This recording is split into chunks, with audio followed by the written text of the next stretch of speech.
Good morning student. आज हम बात करेंगे अपने रिमेनिंग चैप्टर 6 जुडिशरी। जैसे कि हमने इसके 2 वीडियो पहले ही सेंड कर चुके थे। आप I hope that you have read it or seen your previous lecture. So now we will continue our same chapter jurisdiction। हम किसकी विषय में बात कर रहे थे? टॉपिक तो हमारा जुरिडिक्शन है, लेकिन हमने जुडिशरी के विषय में देख रहे थे।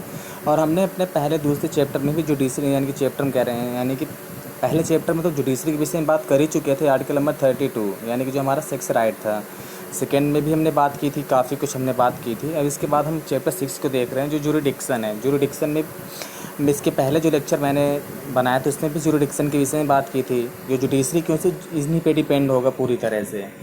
जो आपका पहला टॉपिक इसमें स्टार्ट होता है jurisdiction of the supreme court. हमने जुरिडिक्शन यानी कि पहले भी सुप्रीम कोर्ट के देखे थे, कुछ वहाँ पर बात की थी। यहाँ पर हम क्या देखते हैं अच्छी तरह से, जो ओरिजिनल जुरिडिक्शन होता है यानी कि सुप्रीम कोर्ट को जो मौलिक अधिकार होता है वो कौन कौन से होते हैं, यानी कि ओरिजिनल जुरिडिक्शन में क्या क्या आता है। यानी कि सुप्रीम कोर्ट अगर चाहे तो वो क्या कर सकता है, उसको कुछ ऐसे केसेस होते हैं जो सिर्फ कौन सुनता, सिर्फ सुप्रीम कोर्ट ही सुन सकता है। उसके अधिकार कौन कौन से होते हैं, यानी कि वो क्या कर सकता है कि अपना अगर कुछ उसे समझ में आता है कि कभी भी स्टेट में लड़ाई हो जाती है या कोई प्रेसिडेंट के इलेक्शन में कोई ऐसा विवाद हो जाता है, तो ये जो चीज़ें होती हैं सीधे कहाँ जाएंगी। यदि स्टेट सेंटर में लड़ाई हो जाती है तो ये सीधे जो जुरिडिक्शन होता है सुनने का, वो हाई कोर्ट का नहीं होता, वो सीधे सुप्रीम कोर्ट ही सुनती है। इस तरह के कुछ सुप्रीम कोर्ट को राइट्स दिए गए हैं कि आपस में कभी अगर दो स्टेट में लड़ाई हो जाती है, यदि 2 स्टेट में लड़ाई हो जाए, सेंटर स्टेट में विवाद हो जाए, जो हमारे यहाँ यूनियन लिस्ट है, स्टेट लिस्ट है, कभी उसमें विवाद हो जाए रूल रेगुलेशन बनाने का, तो ये जो राइट दिया गया है सुनने का, जो अधिकार दिया गया है, किसको दिया गया है? सुप्रीम कोर्ट को दिया गया है। सुप्रीम कोर्ट के अंडर ही इसका निर्णय किया जाएगा।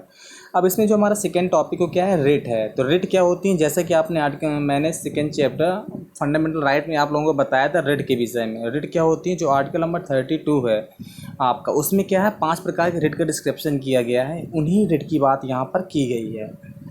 तो वो रिट क्या हो, जैसे आपने पढ़ा होगा सैट्रेरी, हैविस कार्पस, पर बहुत से इस तरह की जो आपने सैट्रेरी प्रोविजन, परमादेश, इस तरह कई इसमें आपने पढ़े होंगे। हैवियस कार्पस मैंने पढ़ाया था आपको। तो ये क्या कहलाते हैं, आपके रिट कहलाती हैं, जिसके तहत यानी कि वो अपने लोअर कोर्ट को भी रिट जारी करता है। इस तरह से प्रोविजन हो गया, सैट्रेरी हो गया, जो 5 रिटें होती हैं जो क्या करता है, सुप्रीम कोर्ट जारी करता है।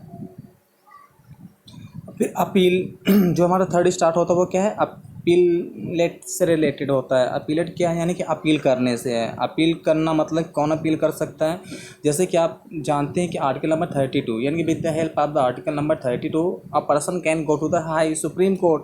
कहाँ जा सकता है, सुप्रीम कोर्ट जा सकता है।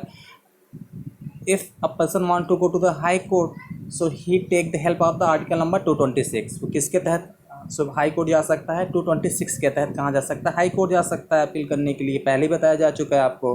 तो अपील करने के लिए ये राइट दिए गए हैं। अब यानी कि अपील किया जा सकता है, कोई व्यक्ति चाहे तो डायरेक्ट जाकर सुप्रीम कोर्ट में अपनी अपील कर सकता है। एडवाइस बात क्या है कि अगर सुप्रीम कोर्ट का जज चाहे कि उस राष्ट्रपति को सलाह देना, तो जाकर क्या कर सकता है, सलाह दे सकता है। लेकिन राष्ट्रपति उस सलाह को माने या ना माने, ये किस पे डिपेंड है, राष्ट्रपति पे डिपेंड है, इतना याद रखिएगा। पार्लियामेंट चाहे तो भी यानी कि जाकर के किससे सलाह ले सकती है, सुप्रीम कोर्ट से सलाह ले सकती है। और इससे क्या होगा, अगर वो सलाह लेगी तो जो विवाद ही ख़त्म हो जाएगा। यानी कि कभी भी जो पार्लियामेंट कोई रूल्स एंड रेगुलेशन कैंसिल कर देता है, क्योंकि वो खुद ही उसको चेक करेगा, तभी जाकर के कोई उसमें बिल बनाएगा, उसमें सजेस्ट करेगा उसको। तो ये फ़ायदा होगा किसको, हाँ, सुप्रीम कोर्ट को भी और पार्लियामेंट को भी। आर्टिकल नंबर 137 क्या कहता है, आर्टिकल नंबर रिव्यू होता क्या है कि अगर बाय द वे कभी भी बाय मिस्टेक सुप्रीम कोर्ट जल्दबाजी में कोई ऐसे निर्णय दे जाता है जो गलत ही था, तो क्या कर सकता है, वो उसको रिव्यू कर सकता है। यानी कि रिव्यू जो पावर दिया गया है वो आर्टिकल नंबर 137 में दिया गया, 137 में, कि जिसके तहत क्या कर सकते हैं, सुप्रीम कोर्ट अपने निर्णय के खुद ही रिव्यू कर सकता है और अपने डिसीजन को पढ़ भी सकता है उस समय। ये क्या है, आर्टिकल नंबर 137 में ये डिस्क्राइब किया गया है। फिर आपका आता है जुडिशरी एक्टिविटीज़, जनहित याचिकाएँ। ये क्या होती हैं, जैसे आपने पिल का नाम सुना होगा, PIL, यानी पब्लिक इंटरेस्ट लिजिटेशन होता है। ये क्या है,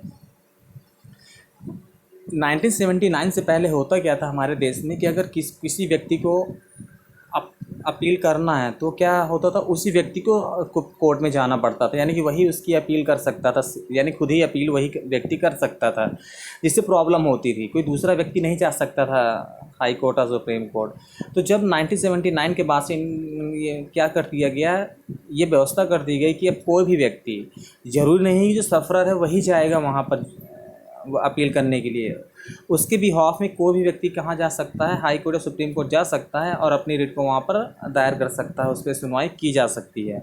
ये इसमें किया गया था।